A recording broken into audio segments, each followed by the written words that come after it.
마지막 3%에서 2%로 내려가는 구간은 수월하진 않을 거다라는 게 현재 시장은 결론적으로는 양극화라는 단어로 설명하고 싶은데요. 트럼프와 바이든 둘 다 양극화를 둘 다 공략하는 사람들입니다. 양극화 관련한 그런 투자는 강한 쪽을 더 따라가야 되는 그런 투자예요. 산업별로도 양극화가 심화됐고 국가별로도 심화됐기 때문에 올라간 애들을 찾아내는 게 중요한 그런 시장이에요.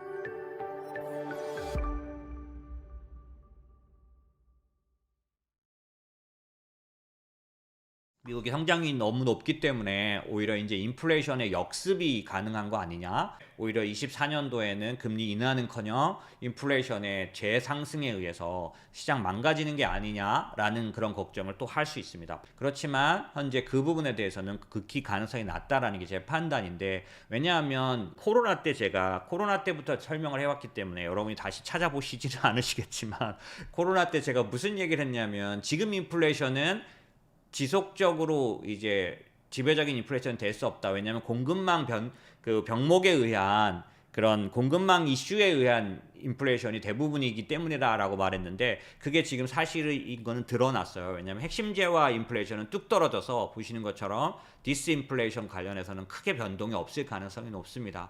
다만 말씀드렸던 건 지난달에 말씀드린 것처럼 임대료가 아직도 높게 나오는데 이거는 꾸준히 낮게 나올 거라고 말씀드렸고, 임대료 제외 서비스가 문제인데, 그게 뭐냐면은 최고 높은, 최고 낮은, 그러니까 변동률 높은 쪽을 제외한 그 미디언이라고도 할 수 있는 이 CPI가 지금 이렇게 다시 살아나고 있기 때문에, 이 얘기는 뭐냐면, 이 얘기는 라스트 마일, 마지막 3%에서 2%로 내려가는 구간은 약간 이렇게 수월하진 않을 거다라는 게, 이게 제가 계속 제 방송을 본 분은 제가 늘 말씀드렸지만 작년도 초부터 뭐라고 말씀드렸냐면, 블랙락의 뉴 리즘 얘기를 드리면서 전 세계에서 가장 제가 신뢰하는 구루들이 이제 저금리 시대로 돌아가기 어렵다, 당분간 몇 년간은 이제 금리가 어느 정도에 머무르게 된다, 왜냐하면 인플레이션이 뚝 떨어질 수 없다라고 말을 하면서 얘기를 해왔는데, 저도 늘 그렇게 말씀을 드려왔고요. 그런 면에서 라스트 마일이라고 말하는 완전히 2%로 내려가는 구간은 어려울 거다라는 게 제가 계속 드려온 말씀이었고, 그래서 작년도 제롬 파월이 변심하기 전까지는 확실히 2%를 확인해야지만 금리를 내릴 줄로 알았기 때문에 저는 쉽게 안 내릴 거라고 판단했었는데, 어느 날 11월로 기억나는데, 11월 제롬 파월이 갑자기 변심했죠. 기억나시죠? 제가 그 제롬 파월 발표하는 날, 그날 오늘처럼 이렇게 했는데, 그 제롬 파월은 흔들리지 않는 사람이다 이렇게 말했고 했는데, 그날 저녁에 바로 그냥 금리 인하하겠다 이렇게 말했죠. 그래가지고 제가, 제 얼굴이 뭐가 됐겠습니까, 그죠? 그래서 곧바로 또 방송하고 했던 기억나시죠? 그때 제가 얘기 드렸던 것처럼 제롬 파월은 2%를 이제 주장할 사람이다, 저는 그렇게 생각했는데, 그날 제롬 파월은 2% 가지 않아도 금리 인하를 할 수 있다라고 뚜렷하게 선언하기 시작했어요. 그래서 이제 시장에 뭐 9번 금리 인하가 막 반영되기 시작했던 거죠. 그런데 이제 저는 여전히 그때도 마찬가지지만 지금도 라스트 마일은 간단치는 않다라는 얘기를 드리는 쪽입니다. 자, 그래서 지금도 이제 그런 부분이 이제 경제 성장률도 세게 나오고, 그 다음에 그런 어떤 요즘 두세 달에 걸쳐서 아주 강력하게 나오는 CPI들이, PPI, 그 다음에 또 PCE들이 계속해서 쉽지 않은 걸 보여줌으로 해서 이제는 6월 인하에 대한 확률도 53%죠. 그래서 시장의 확신은 뚝 떨어져 버렸고, 이제 오늘 저녁에 나오죠. 2번으로 줄어들 거냐, 뭐 이런 얘기가 지금의 이슈죠. 이제 가장 강력하게 주장했던 골드만삭스도 최근에까지는 4번을 주장했지만 이제 돌아서서 3번, 그래서 6월에 금리 인하 시작할 거고, 인플레가 둔화되기까지 충분히 이제 증명될 거니까 6월에는 시작할 거다라고 얘기하지만, 그렇게 해서 3번을 내릴 거라고 얘기를 하고 있는 거죠. 이 정도로 모든 시장이 후퇴하고 양보했죠. 왜냐면 기본적으로 시장의 지표가 너무 좋게 나오면서 거꾸로 침체는커녕 이제 금리를 못 내릴 정도가 아니냐, 그 다음에 인플레이션이 잘 조절 안 되는 거 아니냐라는 그런 부분들이, 연준이 오늘 이제 제롬 파월이 뭐라고 할 거냐, 점도표를 이제 2명만 달라져도 2번으로 바뀐다는 얘기 많이 들으셨죠? 그런 상황이 지금 나오고 있기 때문에, 그리고 파이낸셜 타임즈하고 시카고 대학교가 같이 한 설문조사에 보면은 대부분의 전문가들은 3분의 2가 이제 금리 인하는 두 번으로 보는 게 좋겠다. 그리고 7월부터 9월 사이에 나올 것 같다. 이렇게 볼 정도로 시장은 상당히 전향적으로 바뀌어져 있습니다. 그런가 하면 빈센트 라인하르트라는 사람은 정치가 이제 영향을 줄 거다라고 얘기를 하는데요. 원래 만약에 제롬 파월이 말하는 데이터 디펜던트 하는 거에 의하면 9월에 금리를 인하해야 되는데 9월쯤에 확신을 갖게 될 것 같은데 사실은 정치적 변수 때문에 6월에 인하할 수 있을 거다라고 말하는데 이게 이제 왜냐하면은 9월에 내리는 건 여러 가지 면에서 무리를 많이 일으키기 때문에 미리 내릴 거다라는 정치적인 얘기고요. 사실은 저는 이게 정치적인 의미를 떠나 여러 가지 면에서 저는 연준이 정치 영향을 받는데라고 제가 말씀드렸죠. 그리고 여러 가지 면에서 저도 6월에 관련된 의견을 갖고 있는 사람 중에 하나입니다. 어찌됐든 이런 흐름들을 보면 기본적으로 볼 때는 금리 인하는 두 번이 될 수 있는 거는 저도 받아들이는 생각 중에 하나입니다. 하지만 지금 제가 말씀드리고 싶은 건 하지만 시장은 그 부분보다 시장을 투자할 때 더 중요한 거는 인하가 분명하다는 거고 그 다음에 생각하고는 다르게 다른 지표에 의해서 연준이 다른 지표를 더 중요하게 볼 수도 있다라는 얘기를 드리고 싶고요. 그런 측면에서 보면은 지금 현재 긴축 강도는 그러니까 이번에 올린 그 금리 인상폭은 과거 어느 때보다 높은 편입니다. 왜냐하면 평균 3.5% 올랐는데 이번에 5.5까지 올렸죠. 그러니까 긴축이 워낙 강했기 때문에 이거는 길게 끌면 매우 힘들어지는 거라는 건 누구나 알 수 있고요. 그 다음에 작년 7월 인상 끝이었기 때문에 12개월째예요. 그러다 보니까 그 고금리의 영향도 이제 줄 만큼 됐죠. 그래서 이 부분에 대해서 연준이 기본적으로 아무렇게나 여기지는 않습니다. 그리고 연준이 금리를 인하할 때 제롬 파월이 2%가 아니어도 내릴 수 있다라고 말했을 때 근거는 뭐냐면 인플레이션만 조절된다면 중립금리나 그 다음에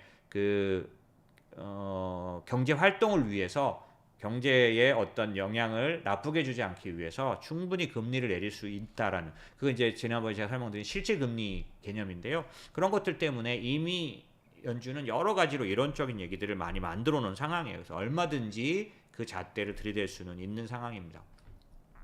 지금 현재 아이비들의 연방금리 전망치는 이제는 거의 적응을 해서 기본적으로 이제 금리 인하는 5.25라고 찍혔으니까 이제 내리기 시작하는 그런 기본은 2분기부터 시작될 거고 대부분이 보면 4.75까지 혹은 CT 같은 데는 4.25라서 가장 강성이지만은 그런 면에서 보면 4.75 정도까지는 내리는 걸로 그래서 3번 정도를 대부분 예상하고 있는 걸로 보여지고요. 그 다음에 요번에는 SEP라 그래서 수정 경제 전망도 나오죠. 요번에 SEP는 어떤 식으로 변경이 될 거냐라고 한다면 실제로 GDP 성장률 약간 변화가 있을 수 있고 실업률도 약간 변화가 있을 수 있지만은 전반적으로 수정 경제 전망에는 크게 변화가 없을 걸로 보여지고요. 다만 점도표가 이제 나올 때 2회로 이제 지금까지는 3회였는데 2회로 될 경우에는 아마 제가 보기에도 장기금리가 특별히 10년물 금리가 4.5까지 이제 상단을 열어놓고 올라갈 가능성이 좀 있습니다. 그래서 채권이 좀 재미없을 수 있는 건 지금 이렇게 말씀드린 4.5로 상단이 높아지게 되면 이제 왔다 갔다 하는 폭이 위로 4.5, 밑으로 3.7, 6 이렇게 돼버리면 실제로는 채권을 사고 팔기에는 선수들만 할 수 있는 시장이 되지 개인들은 전혀 그거에 반응할 수 없으니 기본적으로 약간 채권에 대한 껄끄러운 상황이 될 수는 있지만 그렇다고 하더라도 시장을 위협할 만큼의 금리 상승은 예정하기 어렵다 이렇게 보고 있고요. 자 그런 면에서 봤을 때 현재 시장은 결론적으로는 양극화라는 단어로 설명하고 싶은데요. 양극화라는 단어는 왜 나왔냐면 기본적으로 이 아까 이제 그 미국 시장이 굉장히 강하게 나타나는 면 중에는 특별히 자산에 관련돼서 이 자산 그 관련된 그런 상황이 좋은 사람들에 의해서 나타나지만 반대로 자산이 낮은 하위 50% 정도의 사람들은 또 금리 인하를 하지 않으면 어려워질 만큼 그 다음에 침체를 우려할 만큼 그런 나쁜 상태를 갖고 있기 때문에 이런 자산 양극화 현상이 기본적으로 어떻게 되어 있냐면 점점 좀 심화돼 왔기 때문에 그리고 이런 부분들에 대해서 이제 선거가 눈앞에 있기 때문에 트럼프와 바이든 둘 다 이런 그 양극화를 둘 다 공략하는 사람들입니다. 둘 다 공화당과 민주당이란 차이는 있지만 주장은 조금씩 다른 것 같지만 둘 다 이 양극화를 해소하겠다라는 그거를 내건 사람들이에요. 그러다 보니까 바이든, 트럼프 둘 다 그러니까 정부 지출은 역대급입니다. 이렇게 보시면 비교할 대상이 70년대 루즈벨트밖에 없어요. 나머지는 다 이 사람들 밑입니다. 트럼프가 오바마도 많이 썼는데 말도 안 되게 높아지더니만 바이든은 더 많이 썼죠. 그래서 기본적으로 재정 적자가 둘 다 높은 사람들이기 때문에 약간 트럼프는 작은 정부를 지향하는 듯하고 재정 적자를 관리하는 듯하는 공화당 얘기지만 그러나 이도 그 어느 때 대통령보다 많이 쓰는 사람입니다. 둘 다 양극화를 해결하는 방법론으로 재정 적자를 활용하는 사람들이고요. 다만 이제 미국의 재정 수입이 과거보다 훨씬 좋은 상황입니다. 이게 연방정부 재정 수입이 기존의 선을 넘어서 있죠. 그러니까 지금 현재 미국 정부는 이 재정 수입이 펑크 났으니까 재정 적자를 메꾸기 위해서 강제적인 정책을 가져야 된다라고 압박을 받고 있는 상황이 아니에요. 그래서 말씀드린 것처럼 기본적으로 트럼프와 바이든은 여전히 선거전에서도 마찬가지 선거 이후에 누가 되든지 간에 재정 적자는 지속적으로 높을 가능성이 많습니다. 이 재정 지출이 그런데 어느 정도인가 봤더니 과거의 추세선을 완전히 넘어서는 코로나 때 한번 넘고 나서 이 선에 제한 없이 이렇게 움직이고 있는 중이죠. 그래서 향후에도 재정 지출에 의지하는 정치가 이루어질 가능성은 높다라는 거고요. 그러다 보니 국채 순발행은 적어질 수는 없죠. 왜냐하면 이 정부 지출을 지탱하는 것이 국채 발행이기 때문에 향후에도 국채 발행은 줄어들 수는 없습니다. 그런 면에서는 과거의 채권 강세장이 오기는 어렵습니다. 왜냐하면 이렇게 일정 수준 이상 계속해서 국채를 많이 발행하는 동안 국채의 가치가 높아질 수는 없지요.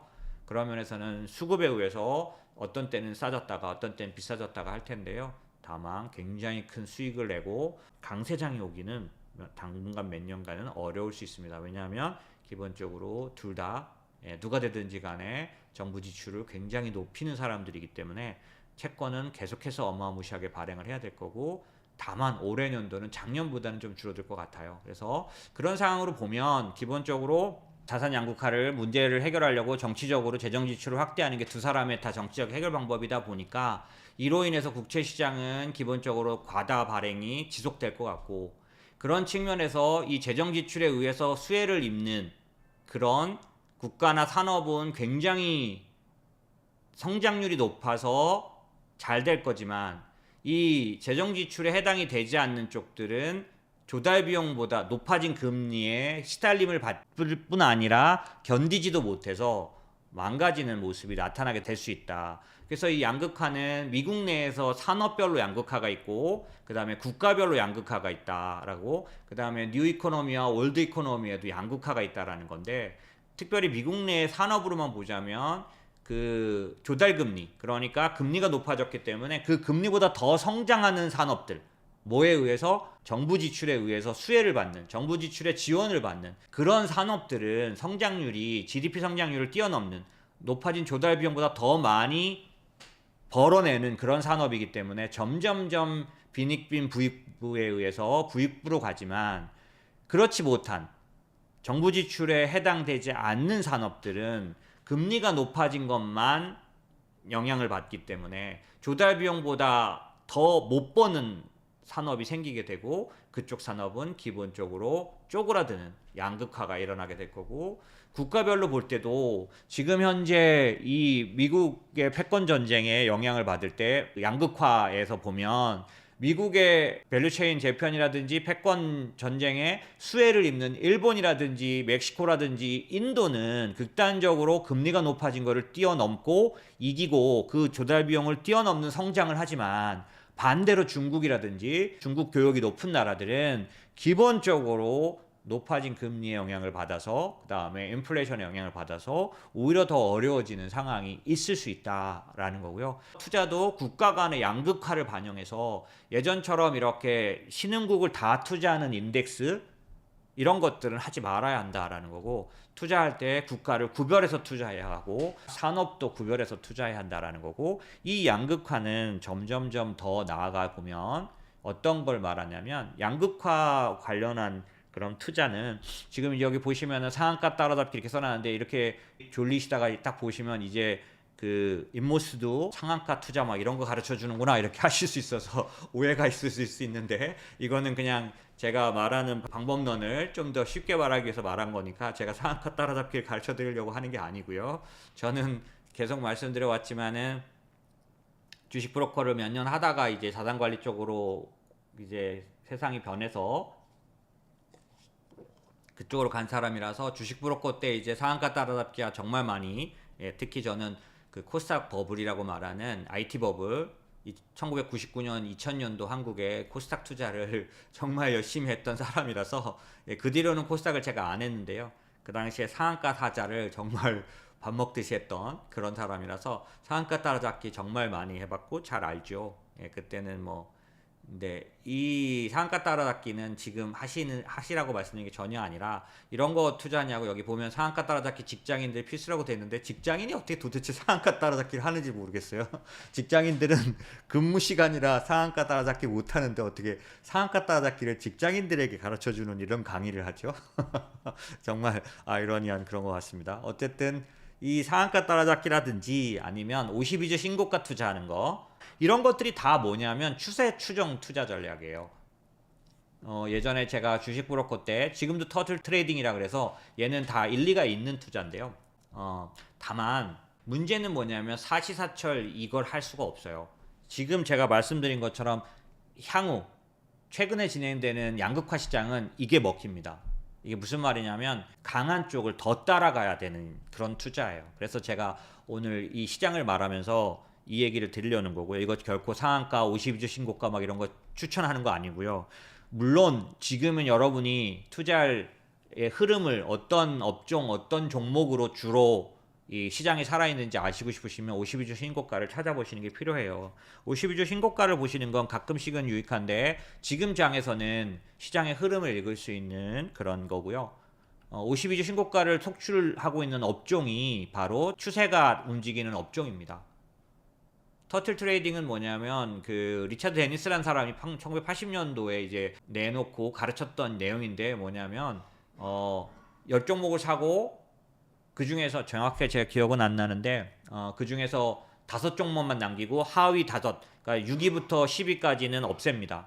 그 돈으로 다시 5종목 외에 그 다음에 또 10종목을 사서 그 중에서 상위 5개만 남기고 또 상위 5개만 남기고, 이런 식으로 지속적으로 가장 그 살아남는 추세가 강한 종목만 남겨서 하는 그런 그 스킴을 가진 투자 방법인데요.